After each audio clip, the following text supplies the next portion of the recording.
Shalom, bien-aimés dans le Seigneur, c'est une grande joie de nous retrouver pour cette dernière méditation de notre semaine de Pentecôte. Nous sommes le vendredi 26 mai 2023 et nous vous saluons au nom de notre Seigneur et Sauveur Jésus-Christ. Nous allons lire un texte dans l'épître de Jean, dans l'évangile selon Jean, chapitre 16, verset 13. Il est dit, version Louis II, « Quand le Consolateur sera venu, l'Esprit de vérité, il vous conduira dans toute la vérité, car il ne parlera pas de lui-même, mais il dira tout ce qu'il aura entendu et il vous annoncera les choses à venir. » Parole de vie 2017, « Quand l'Esprit de vérité viendra, il vous conduira dans la vérité tout entière. En effet, il ne dira pas des choses qui viennent de lui, mais il dira tout ce qu'il entendra et il vous annoncera ce qui doit arriver. » Le Consolateur à l'œuvre. Le Consolateur à l'œuvre, bien-aimés, nous sommes dans la semaine de Pentecôte. Dimanche, par la grâce de Dieu, nous allons célébrer cela. Eh bien, sachez que vivre dans ce monde est un vrai challenge. Un défi qui comporte des dangers multiples pour tout être humain, mais particulièrement pour le chrétien, dont la mission et le comportement vont souvent à l'encontre des principes de ce monde.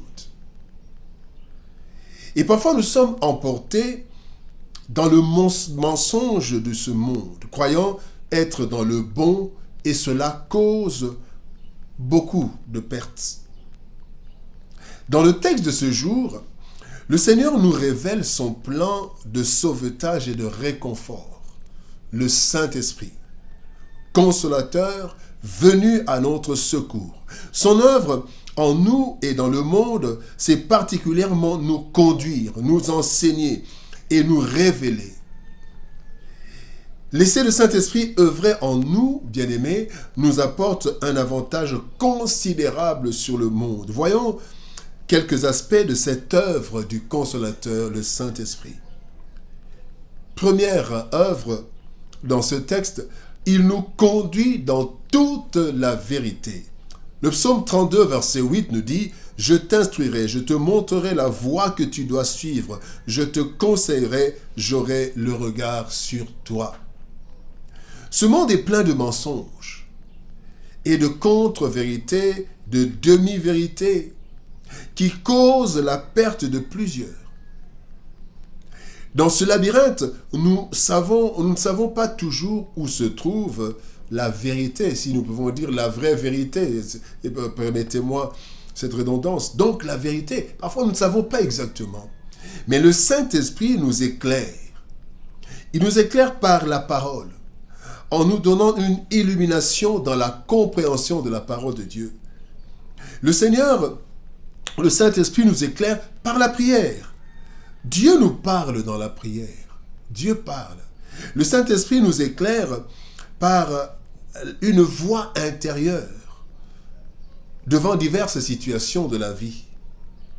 Et le Saint-Esprit nous éclaire aussi par différentes personnes intermédiaires, par les serviteurs, par les femmes, par une personne même que nous ignorons. Et parfois même le Seigneur parle, parfois par des personnes que nous ne pouvions vraiment pas, de qui nous ne pouvons rien attendre. Il y a des personnes qui ont été interpellées par des personnes qui avaient la folie, des personnes qui étaient ivres. Le Saint-Esprit parle de différentes façons. Donc il nous conduit, bien-aimés, dans toute la vérité quand nous sommes fidèles à lui.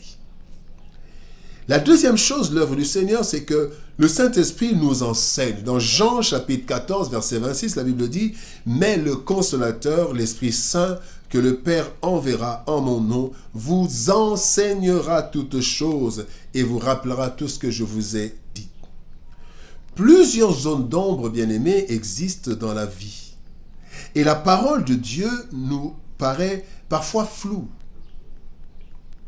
Notre ignorance et la résistance de l'être humain constitue une sorte de voile. Quand vous lisez dans 2 Corinthiens chapitre 4, verset 3, il est dit, si notre évangile est voilé, il est voilé pour ceux qui se perdent. Donc, parfois, l'évangile est voilé pour certaines personnes. Le Seigneur nous enseigne à travers la méditation et l'étude de sa parole. Et il nous enseigne, c'est le Saint-Esprit qui nous enseigne. Et aussi par les prédications et les enseignements, les méditations de différentes personnes. Bien-aimés, la simple lecture ou écoute de la parole n'est pas suffisante. Il faut que le Saint-Esprit nous communique intérieurement la compréhension de ce que nous entendons. Voilà pourquoi la même prédication, le même enseignement peut produire différents effets dans les différents auditeurs. C'est l'œuvre du Saint-Esprit dans l'orateur et dans les auditeurs qui enseignent tous ceux qui écoutent la parole, tous ceux qui méditent la parole de Dieu. La troisième œuvre que le texte nous présente, c'est que le Saint-Esprit nous révèle. Il dit, il vous annoncera les choses à venir. Donc une révélation. Dans Jean chapitre 16, verset 33, la Bible dit, quand le Consolateur sera venu, il vous annoncera les choses à venir. C'est le texte du jour. Eh bien, bien-aimés, sachant que l'ignorance de l'avenir peut devenir une cause d'insécurité pour plusieurs. Voilà pourquoi plusieurs recourent systématiquement aux devins, à ceux qui ont des prophéties, ceux qui prédisent l'avenir. Pourtant, dans l'intimité avec le Saint-Esprit, ce dernier peut nous révéler plusieurs choses susceptibles d'être de nous orienter dans nos prières, dans nos prises de décision. Le Seigneur nous révèle, il peut nous montrer des choses qui viendront. Et voici 2 versets que nous allons partager, 2 versets qui nous rassurent quant à la révélation ou à l'annonce des choses cachées. Le Seigneur nous dit dans Jérémie chapitre 33, verset 3, « Invoque-moi et je te répondrai, je t'annoncerai des choses cachées que tu ne connais pas. » Des choses cachées, des choses à venir. Donc quand nous invoquons le Seigneur, par le Saint-Esprit, il nous répond.